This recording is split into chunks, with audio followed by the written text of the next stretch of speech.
Hey everyone, thank you for joining me again on Indie Dave Comics. I, of course, am Indie Dave. We're going to talk a little bit about the haul that I got from the Garden State Comic Fest. I got a bunch of comics signed, I got a bunch of free stuff. My VIP access badge gave me a couple of extra little swag bag, little perks. So we're gonna go over pretty much everything I got. I got some really cool stuff, got a lot of really cool signatures. First off, in the swag bag, we got a bunch of free older comics from the 80s and 90s. This looks like Green Arrow number 4, August 19, I believe it's 91. Let's see. That one's pretty cool. Let's see, we got this one. This one's from 1982. It's a Jack Kirby comic called Captain Victory and the Galactic Rangers. I haven't had a chance to read any of these yet, but they all look pretty cool. It's got a little backup story here by Neil Adams. So actually can't wait to kind of dig into that one. We got a lot of these little freebie DC comics. We got a few issues of The Demon. Let's see that one. Got this one here. And an issue of New Warriors. That was the only Marvel comic they got me. We've also got Robin 2, number 4. So these are all the freebies that they gave us in our little swag bag here. Let's see. Now on to the signature stuff. Got some cool stuff. I got one of my daughter's comics signed. This is it's a My Little Pony comic. We got signed by Tony Fleecs. Let's see. Here's a little comic I got from Bud Root. I got Bud Root signature on this one. Cave Woman, Snow, number 1. Let's see. We got Keith Giffen signature. This is pretty cool. On Lobo. Keith is one of the guys that came up with Lobo, so that's a really good get. You can see his signature right here. You have to bear with me, I'm doing a little different setup. I actually went out and spent a little extra money and got me a GoPro camera. So maybe we'll have less shaky video after my last video over at the convention. There's a lot of shaky stuff. These next few comics are all signed by Tom DeFalco. He edited all these, or he was the not contributing editor. I'm sorry. He was the managing editor for all these. He had his hand in a lot of different pots back in the day. These are all Conan comics. We got Conan the King. You can see his signature right there. And here's Conan the Barbarian. We got another Conan the King. And actually we got a couple of, apparently was the managing editor for the time when this came out. There's X-Force. X-Force number 7. And X-Force number 9. So that was pretty cool. Let's see, we got this other there's a couple of other Conans. There's another Conan the Barbarian. Another Conan the King. Alright, so that's for my Tom DeFalco's. Then I got a Wildcats trilogy here. I don't know if it comes across. That's a full cover. Signed by Jay Lee, who did the art for this series. Jay Lee, they were all pretty cool. I mean, everybody that I talked to was really cool. Very nice people. Let's see. This one, oh my god, I spent a little bit of money on this signature. But it was worth every penny. This is Civil War II, number 2. It's got the Jim Steranko cover, and this guy, oh my god, look at those, look at that signature. That's a $20 signature right there. I mean, even his signature is a work of art. I was actually really excited to see this one. Let's see. This one, it's another Conan comic. But it's actually signed by Bob Camp, who did the pencils. He was really cool. He told me a little story about how when he was first asked to do the pencils on these, or he asked, I'm sorry, he did the inks. When he was first asked to do the inks on these, the artist didn't like anybody but his brother to ink them.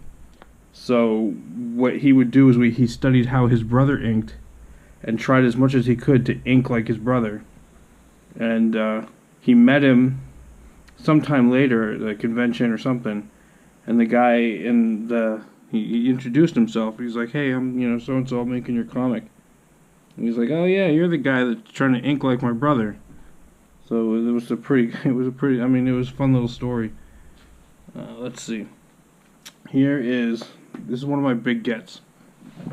One of the first comics I ever collected as a kid was Teenage Mutant Ninja Turtles number 10.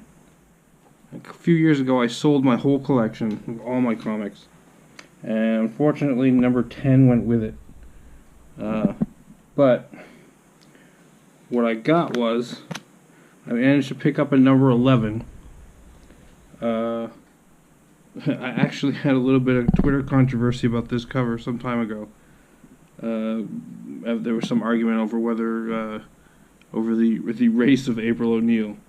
To me, she looks black in this, but if you look in the earlier comics, she's white. I'm not bringing up that argument again. Either way, Kevin Eastman signed it for me and drew a little turtle head. So I'm super excited to have this original number 11 signed by Kevin Eastman. He's doing another series now, Batman Ninja Turtles number 2, or Batman Ninja Turtles 2. And I got a Kevin Eastman signature again on a Batman cover. So, I mean, that was really cool. I was really, really happy to get that. Alright, now comes from some of the other stuff we got here. We got a few of these, and this guy was okay. I mean, Cyberfrog number 1, signed by the Ethan Van Sciver. And you can see there's his signature right there. I met him, I was the first one in line. It was on Sunday, so most of the people have left already. It was really busy this Saturday, but on that Sunday there wasn't as many people there. So I managed to be the first one up to the table.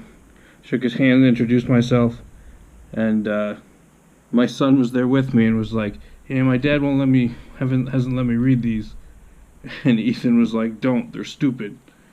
But I mean, he was a cool guy. He was very funny, very nice guy. So I got the first 4 issues of Cyberfrog signed. All right, and then I got, let's see, this one actually, Flash Rebirth trade paperback. Earlier in my Twitter years, my Twitter months, I actually I tweeted him as kind of a half a joke. I was like, "Hey Ethan, what's a good book to get of yours?" And they had this one, and they had a few Green Lanterns. And he suggested the Green Lanterns because actually I hadn't shown him this one. And then I saw they had the Flash Rebirth. I'm like, "Oh, I'm gonna pick up that one." So he was kind enough to sign that one right there on the inside cover. So I mean, that's really cool. I found this one actually in a dollar bin. It was really good condition. This is a Green Lantern number 4 with a really cool Sinestro cover, and he signed that one as well. So that was really cool. I was really happy to have him sign these, and he was just a great guy at the convention. This one I didn't get signed, but I bought this one. This is off the company's Darby Pop Publishing. I actually conversed with the artist over email a few times when I first wrote my first script, and I had no idea what I was doing. I was a complete noob. Was hoping to get him to draw my comic. He was very nice. He seemed to really like the script. The only thing stopping it was money, like anything else. But yeah, it's Mr. J. Briscoe Allison. Like I said, he's a very nice guy. And then I talked to Jeff Klein, who signed this book for me. I bought at his table. There's also Darby Pop. He's actually the head of Darby Pop, and the writer of this, along with Shannon Lee, who is Bruce Lee's daughter. This whole series of Bruce Lee comics is authorized by the Lee estate. I guess they have like an organization, charity organization, and everything. It's family friendly. It's actually a great series. I read this book, and it was a lot of fun. And hopefully I'll be able to pick up the next few issues. I recommend it. There was no cussing. There's nothing that would seem to me would be offensive to any parents or any children. So this one was actually a really good series. All right, now comes to kind of the big money stuff. I met a guy there who just absolutely fascinated me. A guy by the name of Greg Hildebrand. If you don't know who Greg Hildebrand is, one, go check out my last video on the convention that I went to. Greg Hildebrand, this is the poster that came. This is one of the things that came with our swag bag. This really cool Wonder Woman poster that he painted. If you don't know who he is, he painted a series of Marvel cards back in 1994. I'll show you the ones I got signed there. But more famously, he painted the original Star Wars poster. The iconic Luke Skywalker holding up the lightsaber, Princess Leia at his leg, Star Wars poster. That was Greg Hildebrand. And I sat down and talked to him, and he was just an absolutely amazing, fascinating guy. I thought I was just going to get some comics signed while I was there. But, I mean, he had some great work, some amazing work.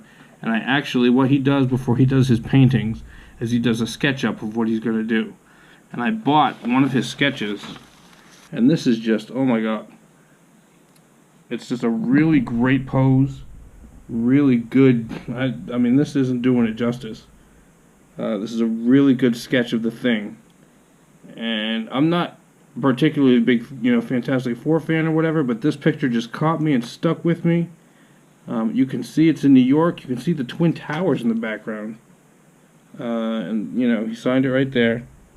And this was probably my favorite get while I was at the convention. This is absolutely amazing. Let's see. I got some of these, also these cards here. I've been holding on to these cards for, decades. Here is some of the other work that he did for Marvel. He painted like almost every character in the Marvel Universe for these cards. And this is Wolverine, Greg Hildebrand. I got a signature series card that I got him to sign. I don't know if you can see it right there. He signed that one. I got this Punisher foil card signed by him. I got this Captain America, also signed by him, and a Spider-Man signed by him. That's 5 cards there. Plus I had 2 posters signed. Plus I got his sketch. Plus I had another card. You'll see one's missing. I had another card. But that one was kind of a special one. I had it sent away to somebody who really liked that particular character. So I had that one signed for him and had it sent out to him. So hopefully he'll get it, and I hope he enjoys it, because I enjoyed talking to the guy, and it's worth every minute I spent with him. I actually spent quite a lot of time at his table. That's pretty much it. I had a really great time. If you ever go to a convention, try to get some good names, try to get some good sketches. Because these are the kind of things that, one of a kind. I'd love to see, there is a painting of this somewhere that he did, and I'd love to see that sometime. I'm going to try and find it, get a print of it or something, but I'm getting this framed, and this is just absolutely amazing. That's all I got for today. I'm Indie Dave. Please hit the like button, subscribe, have some more videos on the way, some more writing comics type videos. And y'all have a good day. Please hang up and try again.